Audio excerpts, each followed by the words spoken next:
mau'izah hasanah akan disampaikan oleh Yang Mulia Dr. Haji Maulana Muhammad Lutfi bin Ali bin Yahya. Kepada Abah kami persilahkan dengan segala hormat. Sallu ala Nabi Muhammad. Assalamualaikum warahmatullahi wabarakatuh. Alhamdulillahi rabbil alamin. Wassalatu wassalamu ala asyrafil anbiya wal mursalin wa ala alihi wa sahbihi ajma'in, amma ba'du. Hadratil muhtaram al mukarramun, para sesepuh, bini sepuh, para alim ulama, para habaib, khususnya panjenenganipun Al Habib Abdurrahman, putra guru kami Al Habib Mukhlar bin Abdurrahman bin Muhammad bin Abdurrahman Saqaf.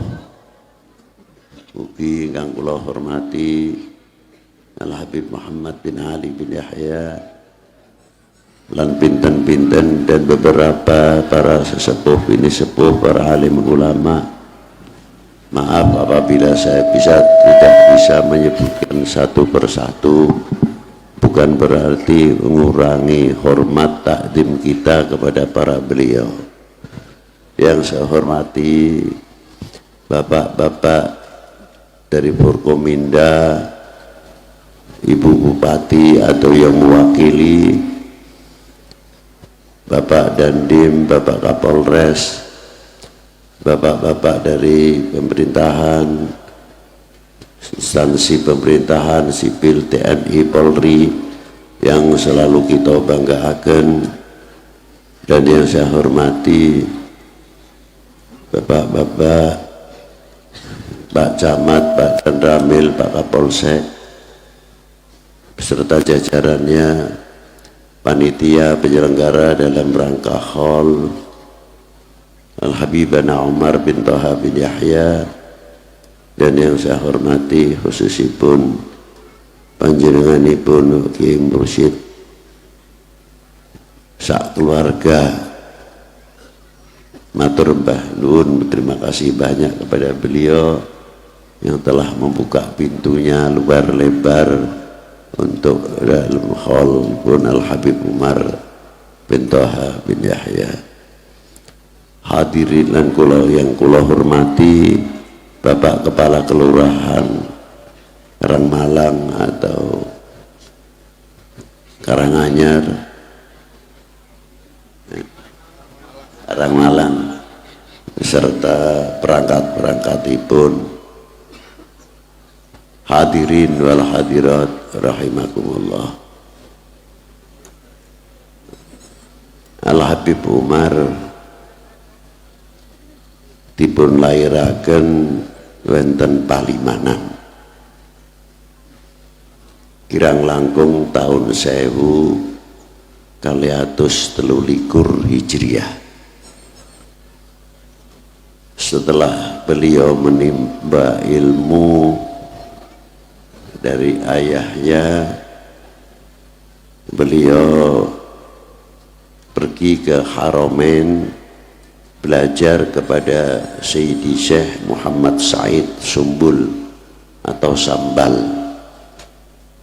belajar dalam ilmu hadis dengan segala sanad-sanadnya. Beliau di Mekah mengambil dari beberapa ilmu ulama sampai selama 4 tahun, baru beliau pergi ke di mana gurunya, datuk-datuknya di sana dimakamkan. Nenek moyang Wali Sembilan juga di sana. Beliau belajar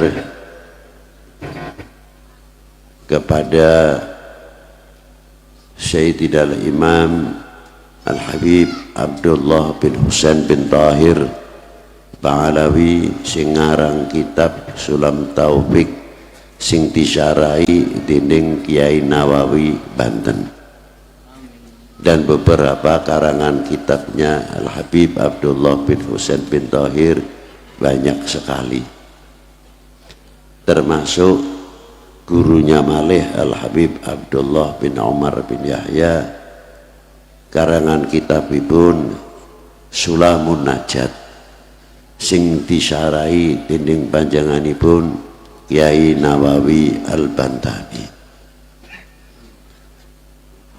Gurunipun malih Al Habib Abdullah bin Husain bin Faqih, Al Habib Abdullah bin Ali bin Syihab, Al Habib Abdullah bin Umar bin Yahya, Al Habib Abdullah bin Abu Bakar bin Abu Bakar Maula Butaiha, Syekh Abdullah bin Sa'ad bin Sumer Al-Hadrami, Syekh Abdullah bin Ahmad Bassaudan, lan ugi ngalap ilmu saking Habib Hasan bin Soleh Al-Bahar,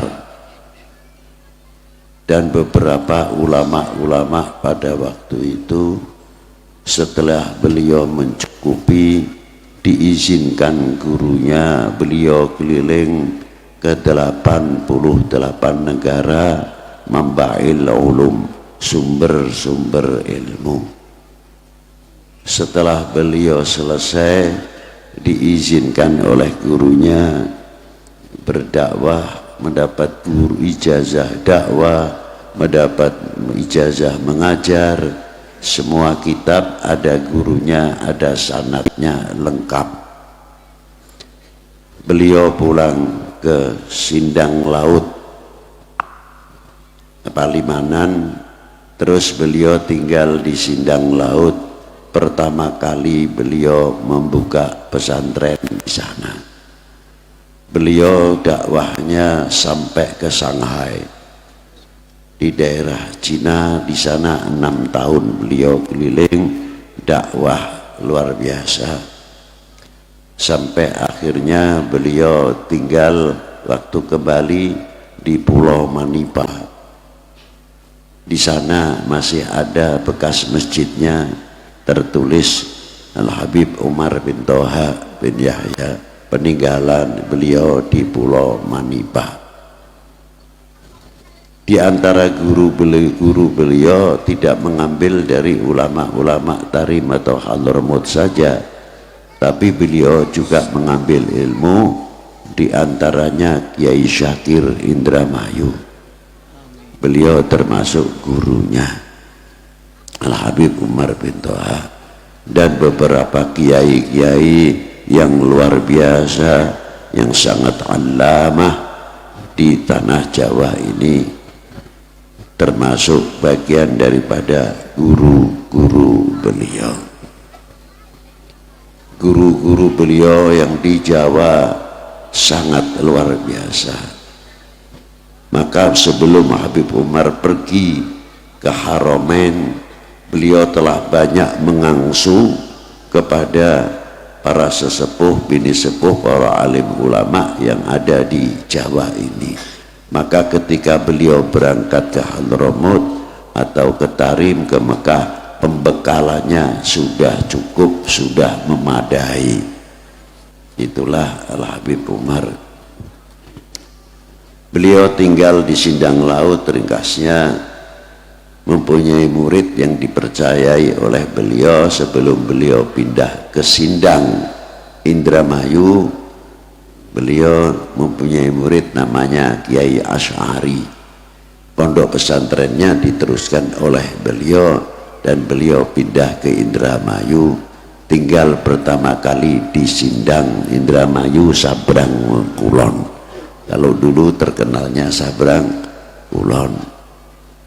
Akhirnya beliau pindah di Karanganyar, dan beliau tidak pernah berhenti. Tapi perlu diingat, beliau bukan sekadar hanya menuntut istilahnya dakwah saja, tapi beliau dalam mengelola dalam pesantrennya punya sumber-sumber ekonomi yang berjalan luar biasa. Di antaranya beliau mengambil kayu-kayu dari Kalimantan dan setiap bulannya mendatangkan puluhan kapal yang isinya penuh dengan kayu-kayu Kalimantan. Selain dari itu, beliau seorang petani juga yang mempunyai tanah banyak dan panennya tidak pernah masuk ke rumah, dibagikan kepada para fuqara wal masakin. Beliau telinganya sangat tipis, tidak mau mendengar ada orang fuqara wal masakin, para yatim, anak-anak menangis karena kekurangan. Beliau cepat sekali melangkah. Di satu sisi beliau berhadapan dengan penjajah, di satu sisi beliau harus menyelamatkan akidah. Sama juga yang diteruskan oleh tokoh-tokoh ulama para pendahulu. Tidak terlepas sedikit kita menceritakan Mbah Hasyim Asy'ari, pendiri Nahdlatul Ulama. Ketika beliau di Mekkatul Mukarramah, beliau berhadapan dengan satu faham yang beberapa ulama wal aulia wasadah yang ada di Haramain menjadi korban, dihabisi oleh kelompok-kelompok tertentu. Maka beliau memikirkan bagaimana cara menyelamatkan akidah tersebut. Tapi satu sisi Mbah Hasyim harus berhadapan dengan penjajah, dengan segala politiknya yang dilakukan oleh penjajah. Maka untuk menyelamatkan akidah ahli sunnah wal jamaah dan bisa andil besar, mempunyai kontribusi yang luar biasa, bisa melawan penjajah, maka beliau membuat satu wadah yang dinamakan Nahdlatul Ulama. Beruntunglah atas kita semuanya yang mau di dalam Nahdlatul Ulama, karena di situ ala aqidatu ahli sunnah wal jamaah. Itulah perjuangan para pendahulu. Sebetulnya semuanya itu meneruskan perjuangan para kakek-kakeknya. Siapa di antara para kakek-kakek beliau? Banyak ulama-ulama yang ada di Indonesia, tidak terlepas entah itu turunan dari laki ataupun turunan dari perempuan, yang menyantasib kepada Wali Sembilan. Nah, Wali Sembilan tersebut yang diawali masuk ke Indonesia adalah pertama Al-Imam Jamaluddin Husain. Jamaluddin Husain putra Al-Imam Ahmad Shah Jalal, putra Al-Imam Abdullah Udmat Khan. Al-Imam Abdullah Udmat Khan adalah ibunya putri India, maka mendapat gelar Udmat Khan. Itu satu. Ayah beliau Al-Amir Abdul Malik, putra Al-Imam Alwi Amal Faqih yang meninggal pada tahun 613 Hijriah. Imam Alwi Amal Faqih bin Muhammad Sahib Marbat bin Ali Khalid Qasam. Imam Alwi Khalid Qasam ini mau dipercaya atau tidak, ini babul karomah. Kalau kita sudah berbicara bab karomah, iman yang harus di depan.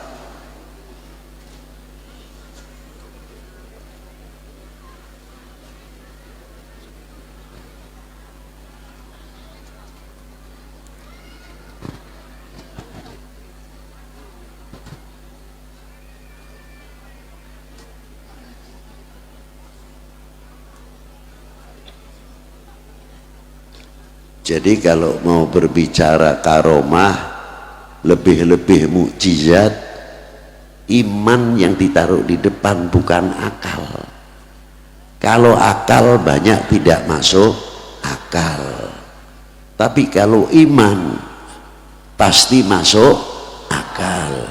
Contohnya gampang, wong kon percaya karo surga padahal durung tau weruh. Kayak apa surgaku? Tau weruh bro? Durung, tapi percaya anane surga. Lo hebat beliau. Lah akal ning tinggo. Akal ning buri. Akal tinggal iya kayak kon ribut bae.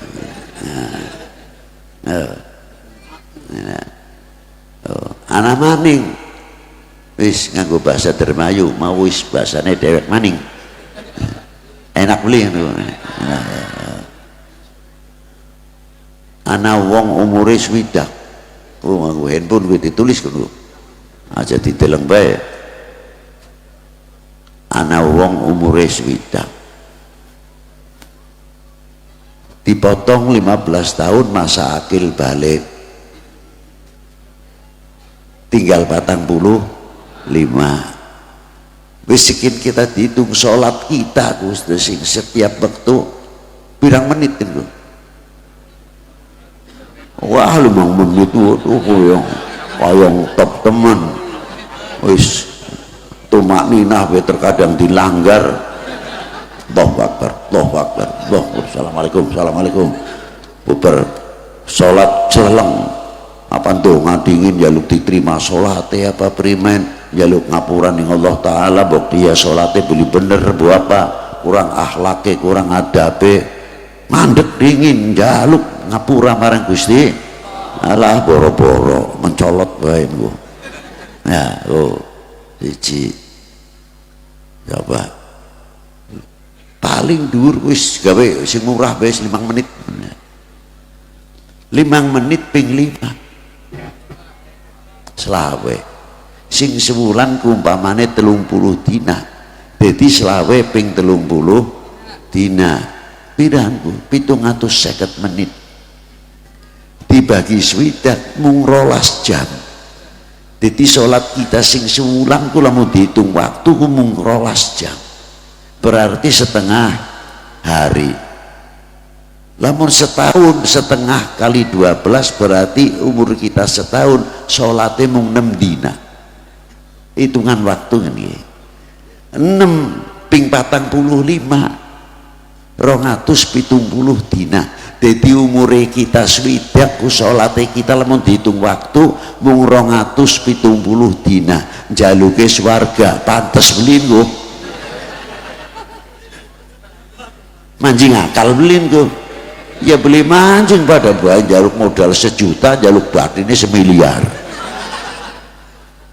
tapi karena iman percaya marang Allah Ta'ala kabeh ku sebab karena rahmati Gusti tapi bisa mendapatkan rahmatnya Allah Ta'ala kelawan amal soleh netepi perintah Gusti kau nanti lemon iya apa jaluk mancing akal bae kekangelan apa jaluk mancing akal ruwet ya, ini diantar wal karomah kadzalik karomah tidak bisa ditakar dengan akal lebih-lebih mukjizatun Nabi sallallahu alaihi wasallam dan banyak ulama-ulama di Indonesia yang karomahnya luar biasa diantaranya siapa Kiai Syakir, Bah Kiai Bajuri, Sudi Mampir, wali minal aulia illah, sing ora kenal sapaan maha guru pada waktu itu Kiai Bajuri boleh kita katakan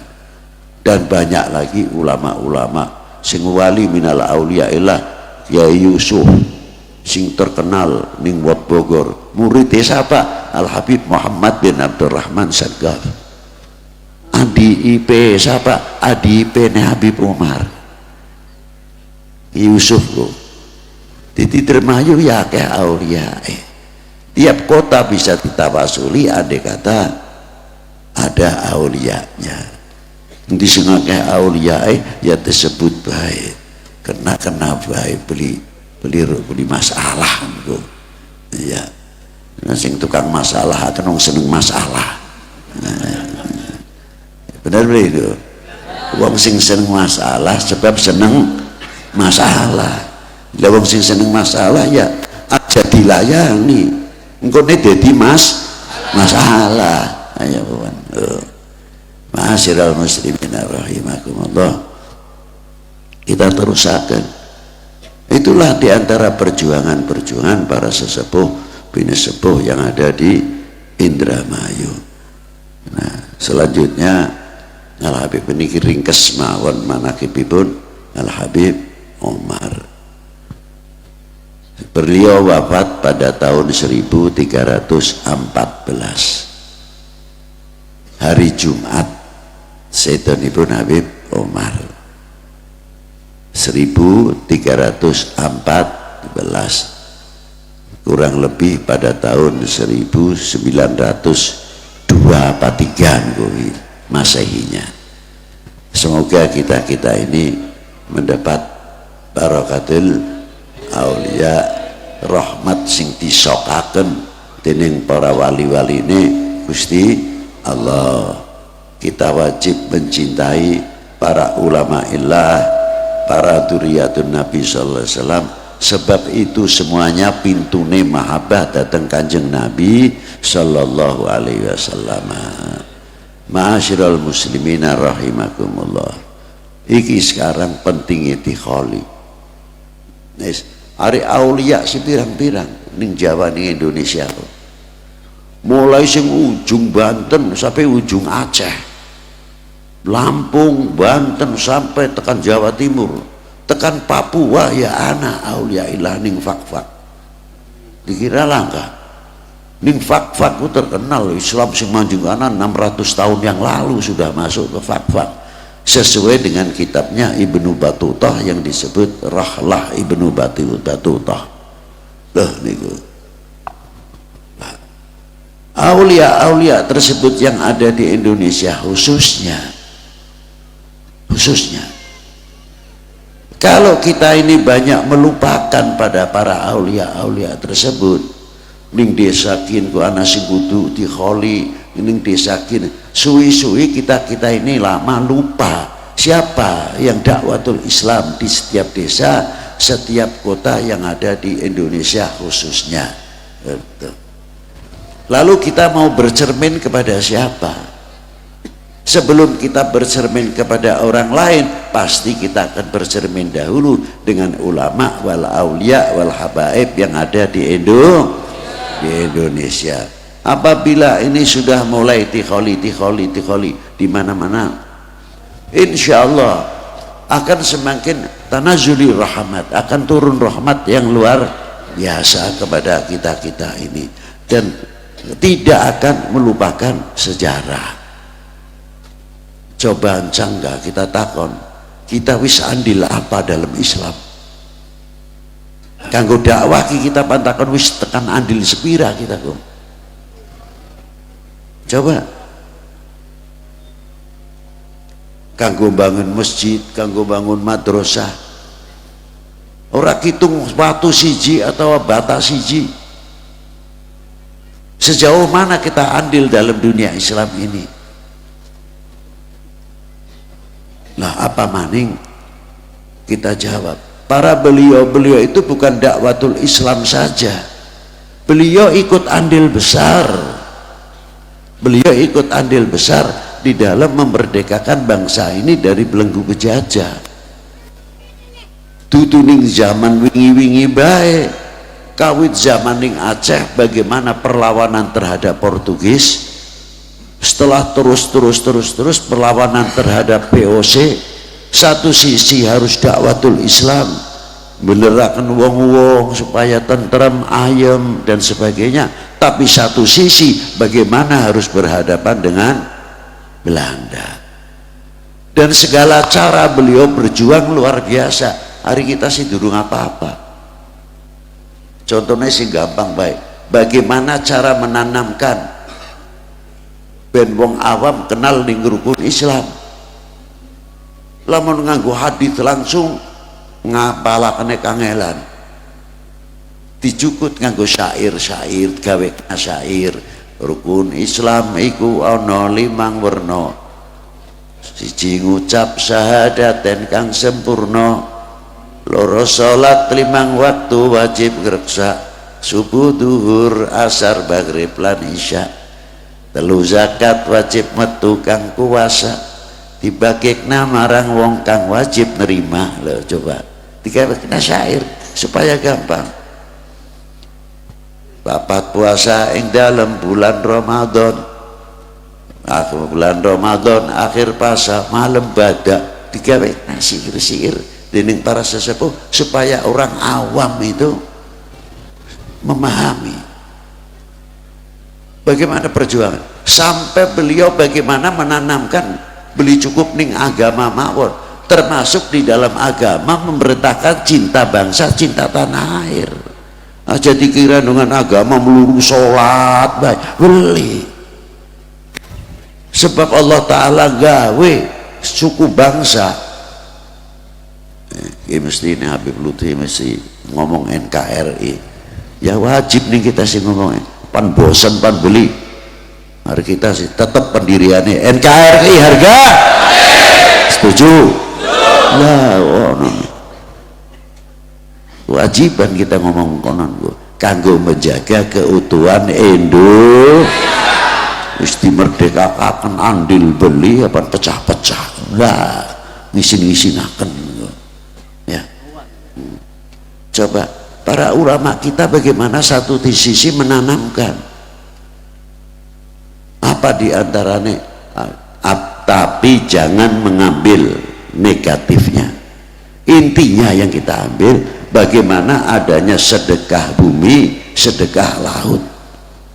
Sebetulnya intinya membangun cinta tanah, cinta air, cinta tanah, cuma dipisah-pisah jadi beli getaran kok. Lamun disambung langsung cinta tanah air cekel bali Belanda waktu zaman semono, dipisah sedekah bumi, sedekah laut. Oh, ditutupi nganggo das kebo, sing siji tutupi maning nganggo wayang, sing sedekah bumi. Itulah filosofinya yang kita ambil, bukan negatifnya. Itu membangun para bangsa kita ini dulu. Beli cukup sing kono bae. Apa diantarane ana wong gawe omah, mbu ning Dermayu masih ana mbu beli weruh kita lho. Apa diantarane lamun pan gawe omah wis gawe tinggal wis pasang tiang tengah siling dhuwur dek arane apa kono molo apa-apa sesuhunan. Oh, sesuhunan. Beli cukup gawe sesuhunan bae lho. Pasang apa? Janur, tebu, pari, kelapa, pisang. Masih anak beli itu? Masih. Yo, budaya yo. Ya, maksudnya apa? Gawe tandingan. Gawe tandingan. Masangin merah putih diblebetaken engko. Beli langsung ana manakiban, ana macam berjanjen, ana macapat dan sebagainya. Menyane melung. Ya, mampu menyan bareng ngulek ngene. Wis daripada mampu kelek sih mampu menyan lu enak. Diangel-angel temen. Ya. Ya. Sampai mana waktu semono landaku liwat. Apa masang merah putih dideleng ana menyane, ana janure. Nih beli ini kultur tidak apa-apa asal beli dikibarakan go taktik.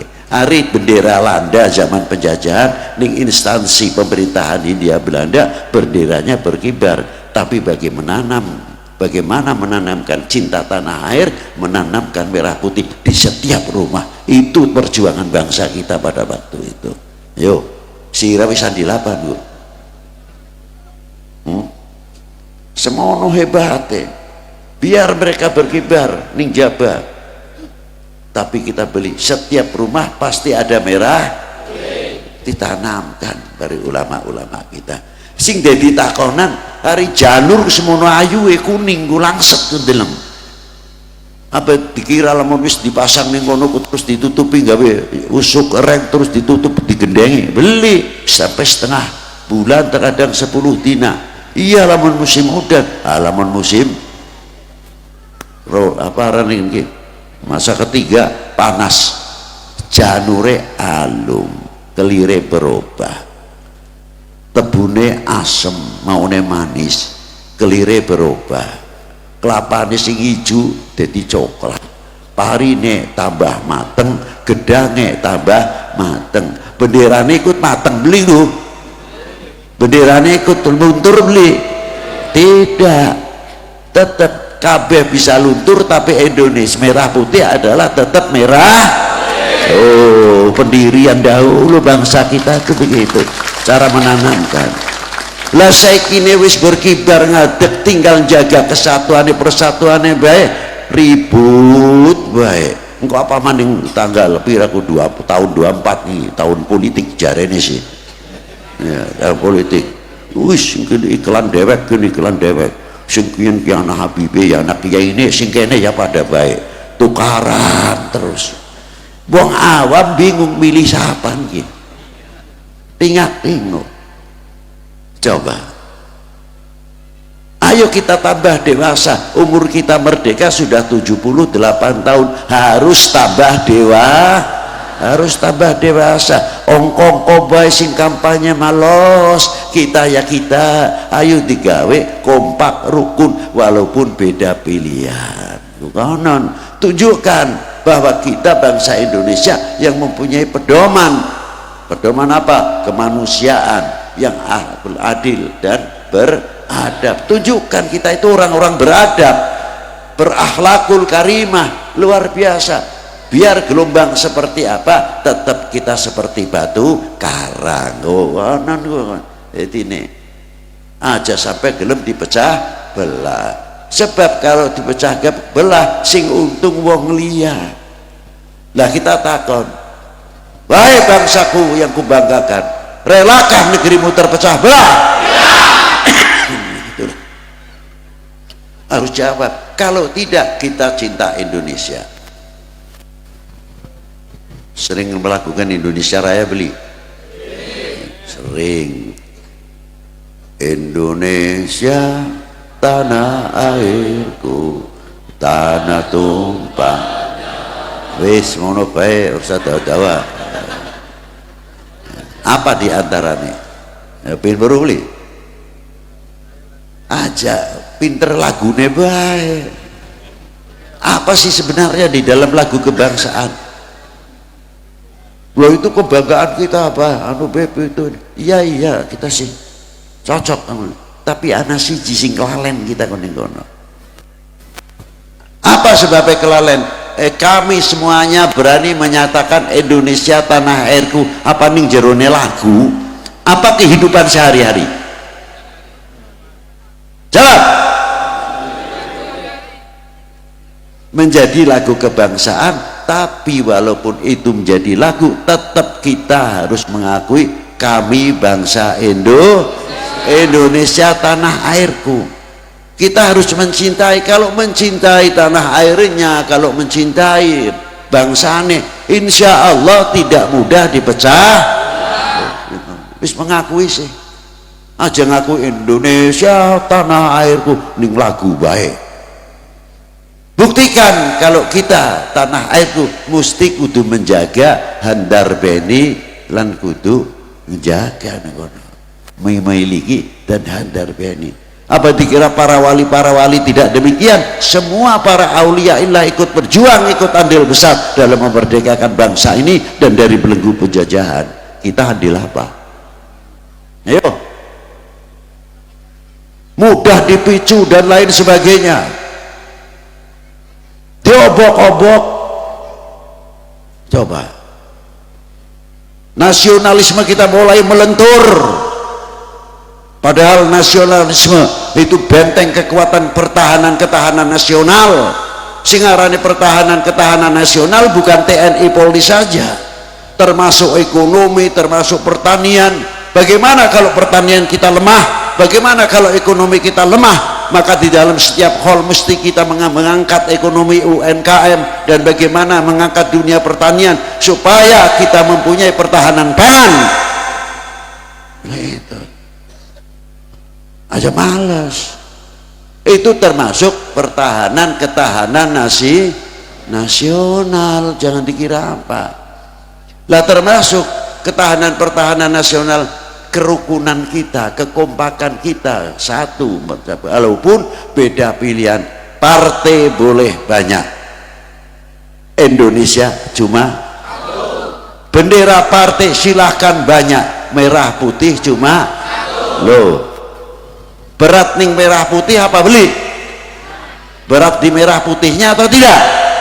Berat ning merah putih. Berat Indonesianya apa berat yang lain? Indonesia. Itulah kita jaga kesatuan persatuan. Aja melu ruwet be kangge wong-wong sing arep mecah belah supaya Indonesia ben hancur kuwi men carane gembosi. Cinta bangsane, cinta tanah aire. Ayo cinta kepada pemerintahnya. Terus pertahanan Indonesia ku ulama, TNI, Polri. TNI Polri wis jelas nasionalisme ya luar biasa, ulama-ulama ya luar. Lening burikun ku ana pertahanan karane pertahanan semesta rakyat. Loh, primen supaya rakyat supaya kurang kecintaannya kepada pemerintah, bagaimana cara menghancurkan negara ini, pemerintah ini bikin hoak supaya rakyat selalu mencari kesalahan pemerintah, selalu mencari kesalahan TNI, selalu mencari kesalahan Polri, oknum-oknum tersebut di orbit supaya apa? Mengendor kekuatan pertahanan nasional. Sadar itu. Siap. Harusnya kan gitu. Malah kita harus cepat merapat kepada para ulama, para TNI, para Polri menjadi satu gandengan yang kuat.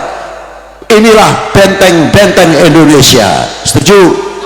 Oh, itu nengono aja. Ribut wae, ayo mengko sing kiyen beda pilihan sampai terkadang neng-nengane, terkadang sampai sebulan telung wulan.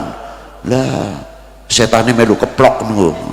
Nah, maka dari itu pentingnya adanya kesatuan persatuan, karena itu diantara bagian pertahanan nasional. Kita menghimbau karena mendekati tahun politik dan lain sebagainya. Maka dari itu ayo rapatkan jajaran yang kuat, yang rapat. Ayo selalu kita bergandengan, umara, ulama, TNI, Polri. Tunjukkan bahwa bangsa kami tidak mudah dipicu, bangsa kami tidak mudah dipecah belah. Oh, kono tunjukkan. Siap beli? Biasa sangkemu siap-siap wae. Dikritik mengkono sajen maning ngomong. Inilah di antaranya khususiyahnya. Habib Lutfi ngomong kini beli bakal bosen selagi ada umur. Pertahanan ahli sunnah wal jamaah, terus NKRI, harga ora bakal bosen ning di tetap ngomong untuk menjaga negara kesatuan Republik Indonesia. Masyaallah muslimin rahimakumullah. Itulah diantaranya yang saya bisa sampaikan, walaupun tidak berarti. Uli-uli singhol, ayo sering bercermin pada ulamanya setempat. Sikini kus mulai diobok-obok, habaib dipecah primen supaya Habib karo Habib beli akur, Habib karo Kiai beli akur, Kiai bari Habib bagian de Melayu, mahabaining para habaib. Ini sudah mulai. Lah mengko apa maning liyane beli weruh. Makanya kita harus waspada masalah hal ini. Ayo kita jaga ukhuwah, aja sampai luntur mahabbah kita kepada al ulama, mahabbah kita kepada para al habaib, mahabbah kita kepada para aulia. Niki cekeli sing kenceng, sebab niki amanatipun wasitun Nabi sallallahu alaihi wa alihi wasallam. Semonten kurang langkungipun, mugi-mugi Allah Ta'ala maringi manfaat di dunia wal akhirah. Menawi badhe ziarah badhe doa nyuwun sewu aja rebutan salaman. Tangane kita mung siji bae niki, sing kiwa mung loro dadi loro. Kangelan. Sing penting deleng ning kiai ning habaib wis dadi obat di kita kabeh. Wassalamualaikum warahmatullahi wabarakatuh. Terima kasih sudah menonton video ini. Jangan lupa subscribe untuk menunjukkan dukungan kamu kepada channel ini.